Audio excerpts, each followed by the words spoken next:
Hello and welcome to today's edition of URP Practical Talk. I'm your host, George Gonzalez, and today in the studio we have the Acting General Secretary of the United Republican Party, Mr. Raul Aaron. Thanks for coming in.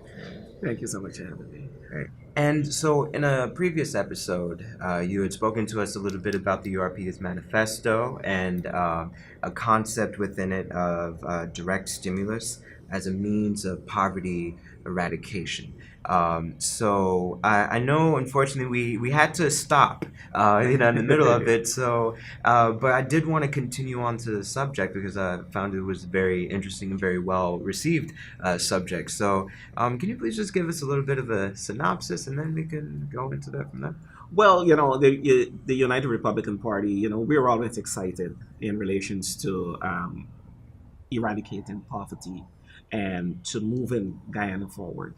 We believe that any political party that does not have as one of their major agenda to move persons from one level in the society to another level in society is a party that persons should not associate themselves with. And what has happened over the years, and I'm going to get a little political here, is that persons have made all of the promises up front. And when the delivery checklist is done, there is not much delivery. Because what I find is that when persons are campaigning, they are now with the people and they see their sufferings. They understand what are the loopholes. When they get into government and they start to run various ministries and they become economically stable, they, for some reason, become totally blind in relations to what's happening at the bottom. And if you go to those ministers and you go to those persons who had campaigned in relations to eradicating poverty, they would tell you that those persons are all right because they're all right. No, they're not all right. And anyone who does not consistently look at eradicating poverty in this country or in any country, in any economy, then that person is not really paying attention to the persons who've put them into office. They have problems right now where citizens who have voted cannot see a minister, or there is no mechanism in place for that person to get recourse in relations to something that they really need. There is no one that you can talk to. So persons are beginning to feel as though they have been cheated. And the United Republican Party wants persons to understand that this is never going to be our position. We are never going to forget where we came from, because a man that forgets his past is condemned to repeat it. So let's get back to the economic stimulant program that we spoke about. Mhm. And I think we spoke about education, Yeah. how persons can benefit Mhm. in relations to education. Mhm. We spoke about the various stratas in society, Mhm. and persons can utilize their 5 million, 5,000, I wish it was 5 million, their 5,000 US dollars on various things on the matrix that that the United Republican Party will present. But a very important part on that matrix was not families. Not only the stimulus program is designed to help families, because the stimulus program must be set in such a way that small and medium sized businesses can benefit.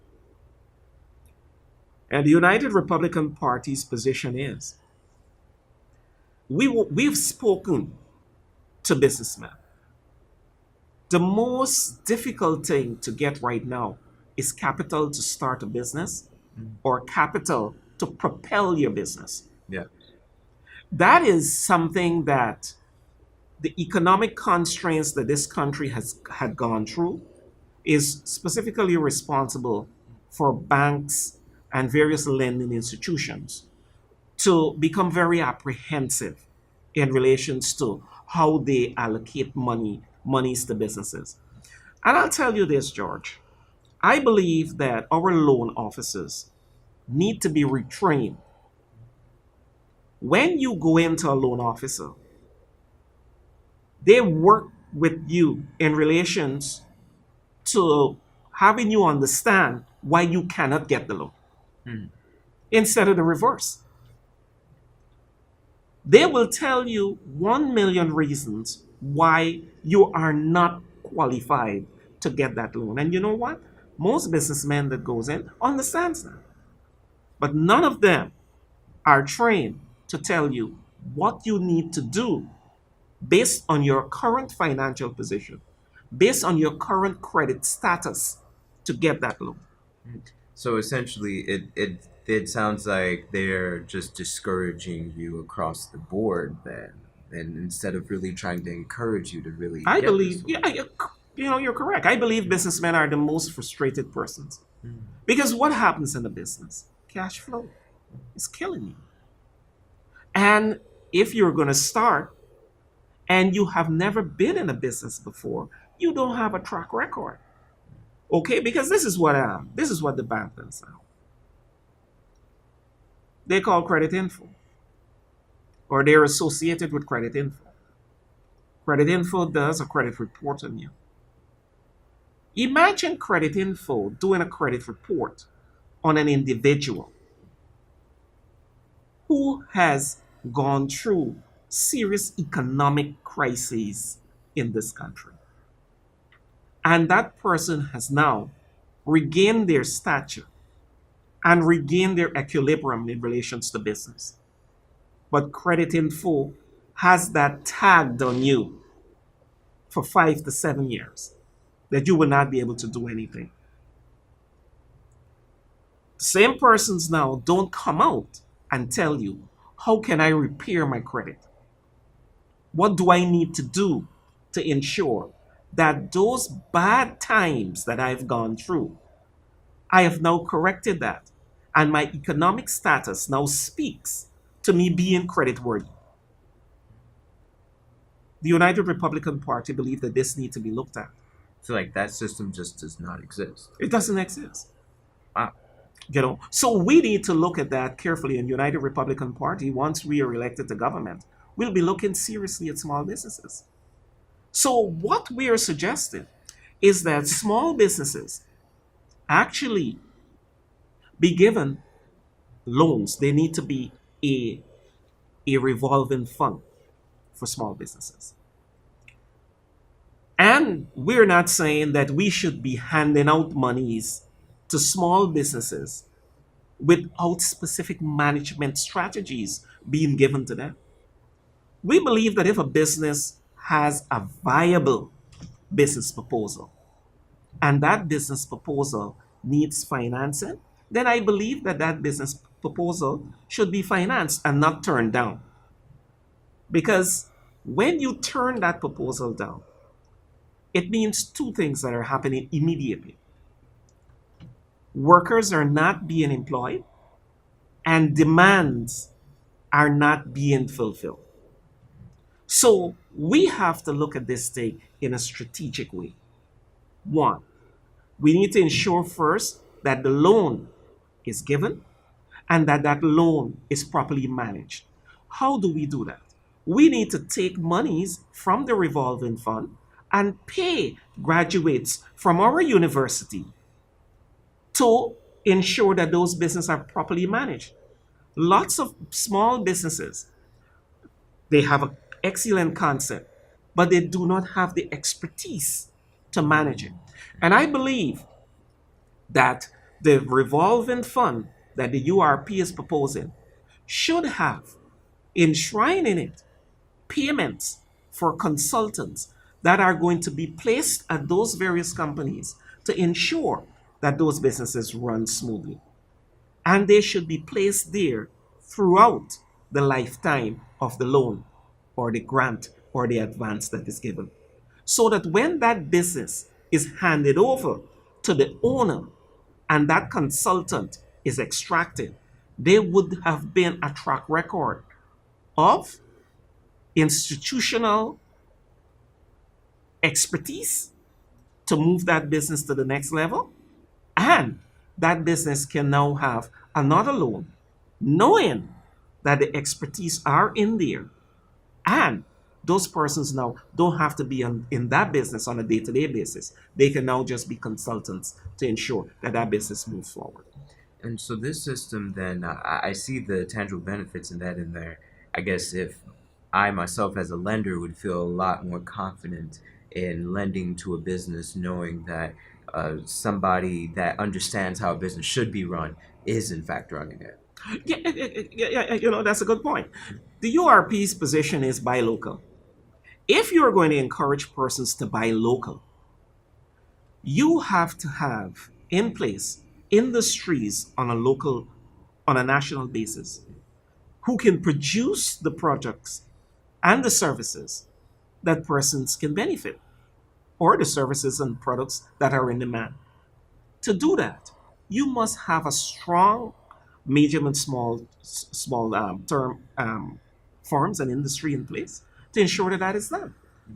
So we're not just saying buy local or from the matrix that you have selected in our previous broadcast, where a family said, okay, we need to put $40,000 per month of our $1 million towards produce, and groceries. The government is saying, our government would say, a URP government, buy local, meaning that those products should be manufactured locally. Those products should be manufactured by local industries that are employing Guyanese. So at the end of the day, we can have a buoyant economy that is self-sufficient and that employs our people. When we buy foreign products, we are actually creating employment for foreigners. We need to create that employment here. Stimulating their We're economy and stimulating their pushing them economy. forward, but to the detriment of our own. And I would like to to be able to execute such a program, you know, in there, so that businesses can benefit. Businessmen are struggling. The banks are not favorable to them, and the banks have their reasons. I believe that the time has come for a change in actions and in attitude. But how can we do this whole program? How does the United Republican Party propose that an economic stimulus program and a poverty eradication strategy must be implemented? We're proposing a poverty eradication secretariat. George, this is major monies that are going to be, that's going to have need for management. This program is going to be a program that is going to be as large as the National Insurance Scheme. So it's very large. This It's, is the large. It's going to be like a multi-agency it's a program. multi-million dollar agency we're talking about. We cannot talk about poverty eradication and the distribution of monies in isolation of a strategic institution and organization to ensure that those strategies are implemented. One of the items on our matrix states that persons who are unemployed below the age of retirement must register with the Ministry of Labor.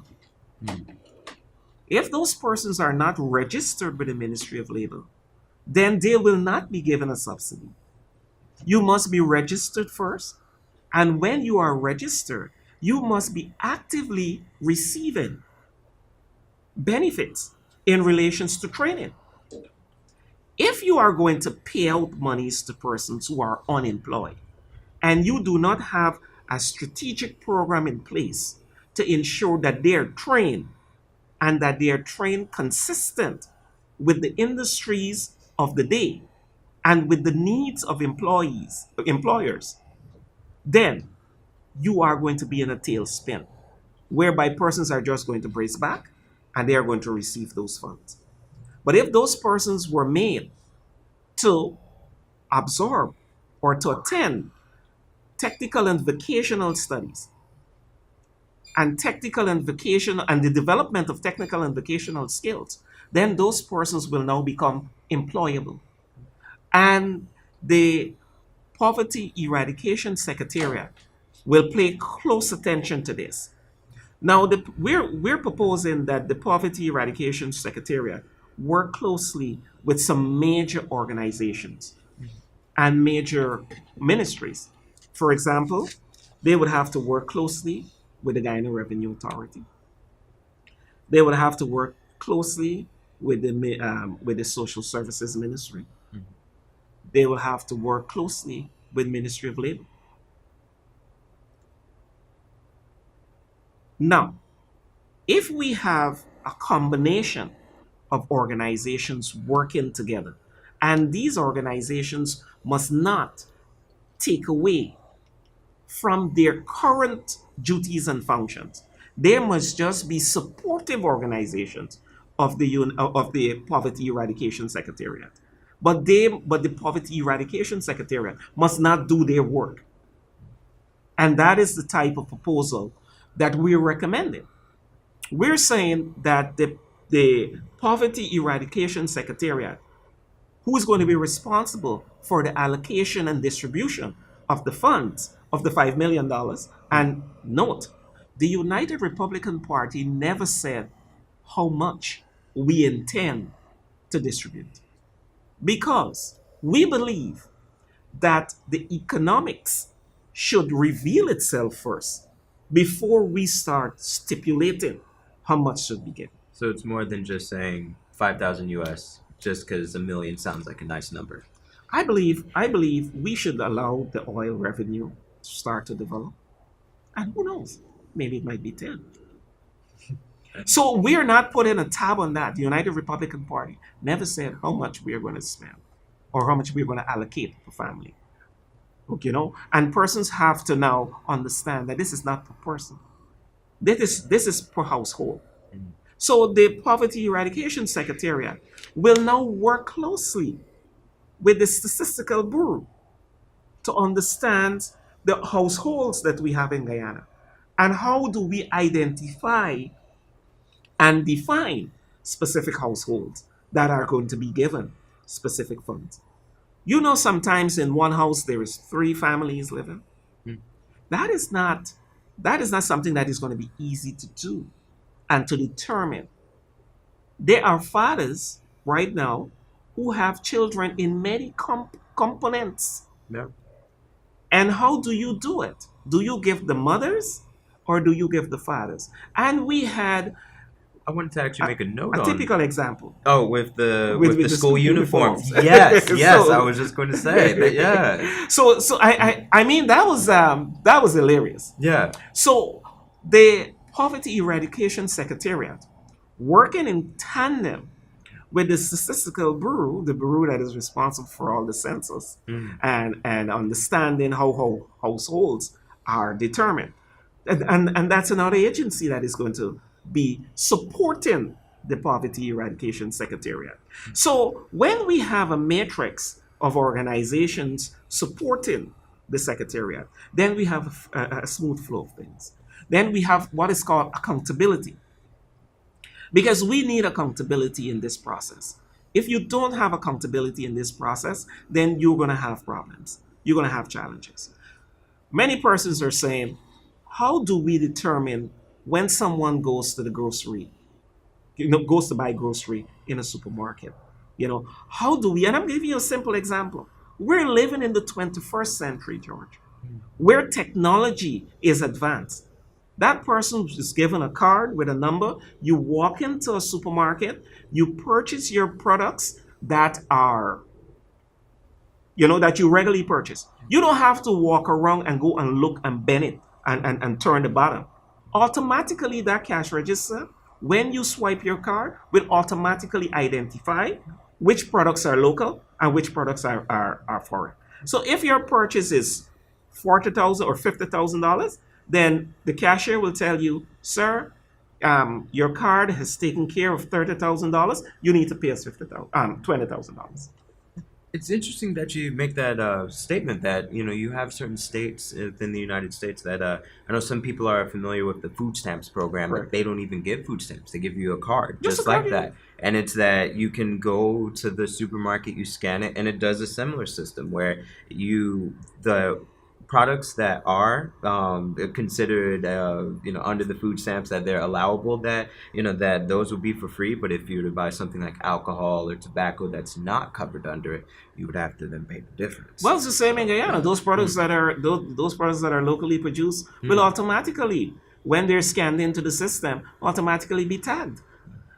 So this system is not a difficult system to monitor. It sounds like it already exists. We just gotta build Exactly. it to tool it to You to just got to guide. tweak it. Yeah. So we're saying is that the execution of the system, the execution of the stimulant program, need to specifically thought out, and persons can go on URP website, and they can just click on our manifesto, and the manifesto will explain that. And what we are saying is that we don't have all the answers, but this is the platform. This can be a catalyst in relations to where it can start. And Dr. Bandu always say, we don't mind persons taking our ideas once it's going to benefit the people of Guyana. So they're going to take our ideas, fine. We don't have a problem with that. But we want persons to know that when you're going to the polls, that you must go to the poll unhindered. You must not be contaminated by race.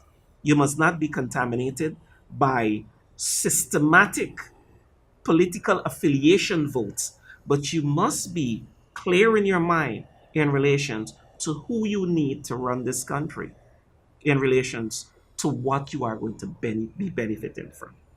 So that's fine. We don't have a problem with that.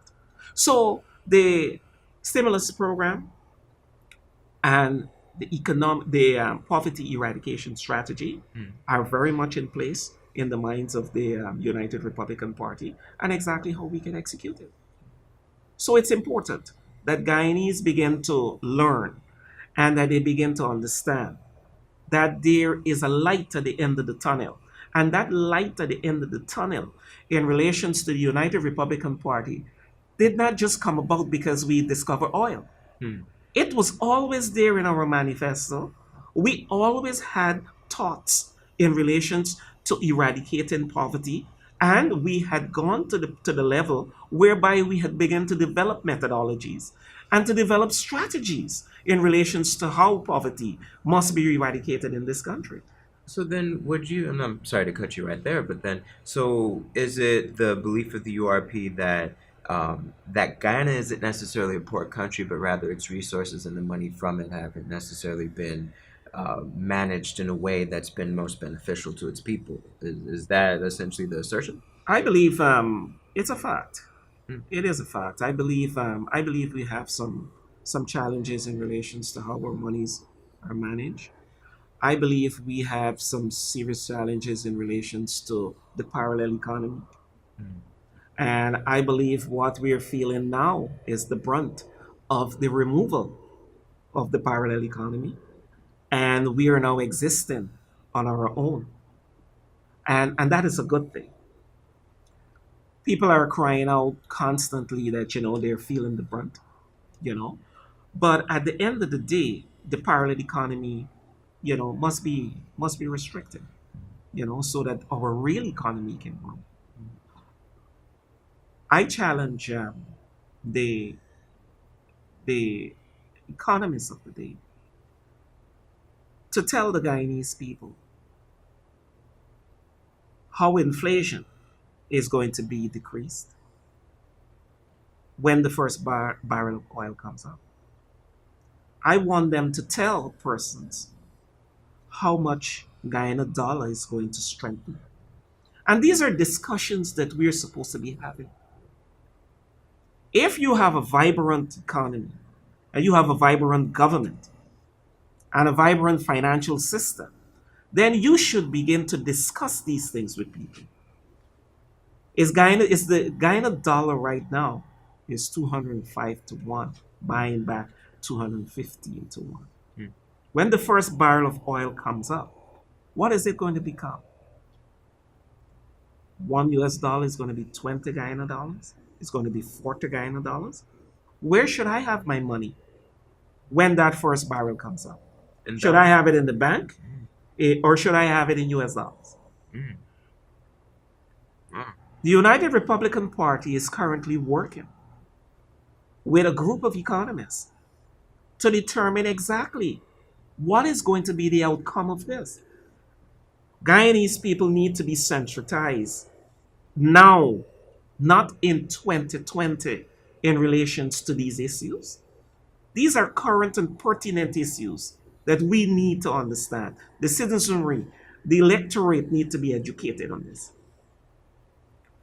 So we have to begin to understand, we have to begin to work assiduously hard towards oil.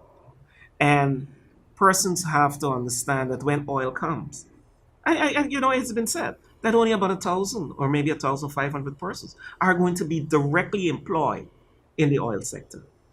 It's the auxiliary that is going to be, beneficial. And how is the auxiliary going to be beneficial? Disposable income. There's going to be more disposable income in the economy, and persons have to know now how are they going to capitalize on that disposable income, and what industries and service industries, product and service industries, they need to be developed so that they can actually, capitalize on that. Persons need to be trained, Mm. you know, and not everyone need to be trained in relations to the oil sector, the petroleum sector. You know, persons need to be specifically trained in relations to how to manage. I believe we need more managers now than ever before. You know, we need more entrepreneurs. Persons need to be trained in business management more than ever before. Persons need to be trained in agriculture more than ever before. I believe that a substantial part of the sovereign fund should go towards the development, and the URP has been, under the leadership of Dr. Bandu, has been saying this all the time, that the infrastructure for agriculture after 5 years of oil should be so much in place that the agriculture sector should be making as much as oil. Mm. We need to put that infrastructure in place. Guyana has 83,000 square miles of land that need proper infrastructure for agricultural development. And our marketing cooperation need to be working hard in relations to the needs and the demands for various agriculture products around the world. I would say so. Some of this infrastructure you're speaking of, you mean like roads, that proper roads from market to farms and docks and wharfs and stellings and things of that nature. Then, am I correct? Definitely, and Mm. Guyana is. You just need to read the United Republicans Manifesto and go to transportation Mm. and go to what we had envisioned for our infrastructure in relations to community communication. We want to bridge every part of this country in relations to making it a one Guyana. A region must not be separated because of geographical issues. It must be separated because of what that particular region has in relations to development. And I find it so interesting that you even make that note because somebody I just learned just the other day that Region 7 is the only region that has no. Yes, I believe it's Region 7. Region 7 has the one that has no major roads going through it. And that's a major problem. No. That's a major problem. And one of the major region who has that in one of the major region 10, that embraces 7 or 8 other regions, is also a major hub Mm. in this country that is not being paid enough attention to. So you feel it's being very Of underutilized. course, region 10, Mm. Linden. Mm. Linden is a masterpiece. You check your map and you'll see how many regions actually embraces Linden. True. It's a critical piece of the puzzle True, and I mean then it has its manufacturing past as well. It's in bauxite. in bauxite and just it in terms of transportation as well too. Right there on the river, the location of the road. It sounds like it is a hub, but it's very underutilized. It's a very Yeah. underutilized hub, and that is because the economic prosperity on bauxite has gone down. But that does not say that the actual economy of Linden should have sunk. Well, it definitely sounds like some great thoughts to leave us on, because unfortunately, that's all the time that we have for this episode.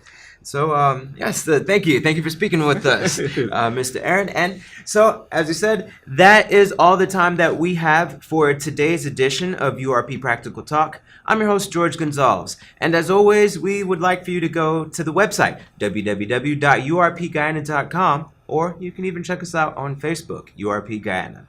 Again, thanks for watching.